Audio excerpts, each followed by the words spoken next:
Hello friends, so I welcome you all for one more video.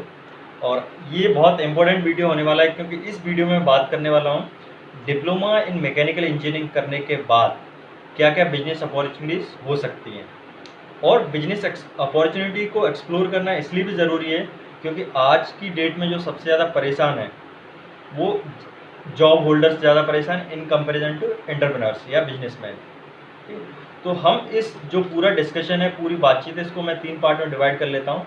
सबसे पहले कोई entrepreneur बनने के लिए क्या क्या प्रॉपर्टीज़ होनी चाहिए, क्या क्या करेक्टरिस्टिक्स होनी चाहिए।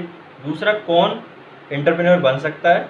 तीसरा, क्या क्या डिप्लोमा मैकेनिकल करने के बाद या बीटेक मैकेनिकल करने के बाद फील्ड होते हैं जिनमें वो जा सकता है या उसमें अपना बिजनेस स्टार्ट कर सकता है या अपना स्टार्टअप स्टार्ट कर सकता है जिससे वो एंटरप्रेन्योर बन सके।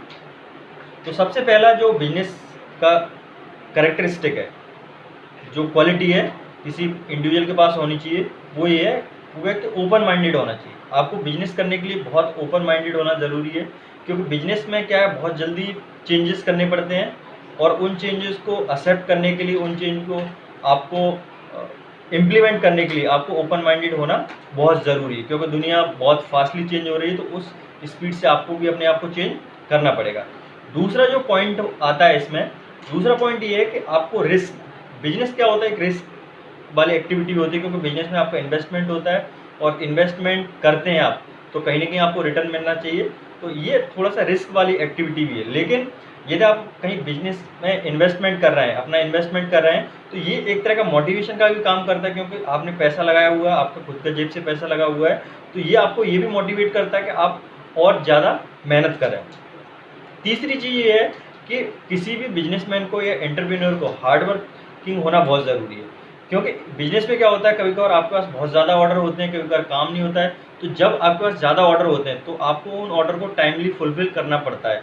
अदरवाइज़ क्या होगा, आपका जो क्लाइंट होगा, कस्टमर होगा, वो नाराज़ हो जाएगा। तो हार्ड वर्किंग पर्सन भी चाहिए होता है आपको एज अ बिजनेस स्टार्ट करने के लिए। दूसरा, आप उसी फील्ड में बिजनेस स्टार्ट करें जिस फील्ड में आप पैशनेट हो, जिसमें आपका जुनून हो, जिसमें आपको लगता हो कि मैं बहुत अच्छा कर सकता हूँ। ठीक है। इसके बाद यदि मैं बात करूँ तो बिजनेस में एक चीज़ और मैटर करती है, वो है रिलेशनशिप। मतलब आप लोगों से किस तरह से रिलेशनशिप बना रहे हैं और उन रिलेशनशिप को आप किस तरह से कंटिन्यू कर रहे हैं। ये सारी चीज़ें एज अ बिजनेस में बहुत मैटर करती हैं। दूसरी अब पॉइंट की हम बात करें कि कौन आपका बिजनेसमैन बन सकता है। तो यदि मैं बिजनेसमैन की बात करूं तो दो तरह से आप बिजनेसमैन बन सकते हैं। एक तो ये हो सकता है कि आपका कोई फैमिली का बिजनेस हो, ना मैकेनिकल से रिलेटेड कोई फैमिली का बिजनेस हो, उस बिजनेस को आप कंटिन्यू कर सकते हैं डिप्लोमा मैकेनिकल करने के बाद। क्योंकि एटलीस्ट डिप्लोमा मैकेनिकल करने के बाद क्या होगा, आपको एक बेसिक अंडरस्टैंडिंग हो जाएगी मैकेनिकल इंजीनियरिंग की। बेसिक अंडरस्टैंडिंग मतलब जनरल हर चीज़ के बारे में आपको नॉलेज हो जाएगी। तो आपका जो बिजनेस है उसको आप कंटिन्यू कर सकते हैं। दूसरा क्या है, जो जॉब स्टार्ट कर रहे हैं, मतलब जिनका कोई मान लीजिए बिजनेस का बैकग्राउंड नहीं है, तो उनको एटलीस्ट पहले होमवर्क करना पड़ेगा। होमवर्क करने का मतलब ये है कि उनको कुछ साल तक जॉब करना पड़ेगा और जॉब में उनको चीज़ें सीखनी पड़ेंगी और सीखने के बाद फिर वो अपना बिजनेस स्टार्ट कर सकते हैं। लेकिन वो जो सीड है वो आपके दिमाग में बिल्कुल कॉलेज टाइम से होना चाहिए कि हम बिजनेस स्टार्ट करना है। वो सीड होगा तो जब आप जॉब कर रहे होंगे तभी आपके दिमाग में वो चीज़ रहेगी कि मुझे आगे चल के बिजनेस स्टार्ट करना है। तो ये हो गया। अब हम यदि बात करें किस किस फील्ड में हम स्टार्ट कर सकते हैं, इससे पहले मैं एक चीज़ और बताना चाहूँगा। क्योंकि जब आप जॉब कर रहे होंगे तो आपको एक आइडिया हो जाएगा कि बिजनेस मैकेनिकल में ये देखें कि कौन से फील्ड हैं। आप एक तरह से फील्ड पूरा एक्सप्लोर कर पाएंगे कि कहाँ कहाँ में बिजनेस की अपॉर्चुनिटीज़ हैं और कौन सा बिजनेस में स्टार्ट कर सकता हूँ, एक पूरा आइडिया हो जाएगा।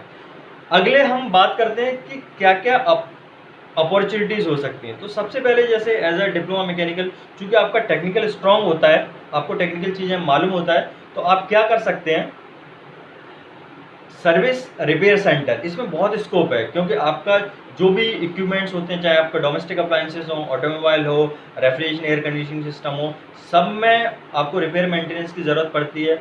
आपने कोई नया परचेज़ किया तो कुछ टाइम बाद आपको उसको मेंटेनेंस सर्विसिंग की ज़रूरत पड़ती है। तो इस फील्ड में भी काफ़ी अपॉर्चुनिटीज़ हैं। आप अपना खुद का सर्विस सेंटर स्टार्ट कर सकते हैं, आप किसी कंपनी से टाई अप कर सकते हैं। जैसे आपका बाइक का सर्विस सेंटर हो सकता है, कार का सर्विस सेंटर हो सकता है, एसी का सर्विस सेंटर हो सकता है, फ्रिज का सर्विस सेंटर हो सकता है, तो इसमें चूँकि मैकेनिकल कंपोनेंट्स वगैरह होते हैं, तो आप ये सर्विस सेंटर भी स्टार्ट कर सकते हैं। दूसरा जो अपॉर्चुनिटी की मैं बात करूँगा वो है मैन्युफैक्चरिंग। आप खुद का कोई छोटा-सा मैन्युफैक्चरिंग स्टार्ट कर सकते हैं। जनरली क्या होता है कि जब हम मैन्युफैक्चरिंग की बात करते हैं तो लोगों के दिमाग में ये आता है कि भाई मैन्युफैक्चरिंग हमें स्टार्ट करनी है तो बहुत बड़ा इन्वेस्टमेंट करना पड़ेगा। ऐसा कुछ ज़रूरी नहीं है, आप बिल्कुल छोटे से स्टार्ट कर सकते हो। आप प्लेट बनाना स्टार्ट कर सकते हैं, ग्लास बनाना स्टार्ट कर सकते हैं, आप गियर या फिर मैं बोलूँ कोई भी मशीन के कंपोनेंट्स हैं वो बनाना स्टार्ट कर सकते हैं। बहुत सारे आइडियाज़ हैं और ये आइडियाज़ आपके दिमाग में कब आएंगे, या तो आपकी फैमिली बिजनेस हो, मतलब इस तरह का कुछ, या फिर आप जॉब करेंगे, मार्केट को विजिट करेंगे, इंडस्ट्री को विजिट करेंगे, तो आपके दिमाग में ऑटोमेटिकली ये आइडियाज़ आ जाएंगे। ठीक है, तो आप मैन्युफैक्चरिंग स्टार्ट कर सकते हो। और मैन्युफैक्चरिंग के लिए कोई ज़रूरी नहीं है प्रेस, एक प्रेस से आप मैन्युफैक्चरिंग स्टार्ट कर सकते हैं। आप कोई डाई और जो प्रेस आती हैं उनसे, ये जैसे छोटे मोटे सामान होते हैं, डोमेस्टिक चीज़ें होती हैं, वो आप एक दो मशीन से ही आप मैन्युफैक्चरिंग स्टार्ट कर सकते हैं।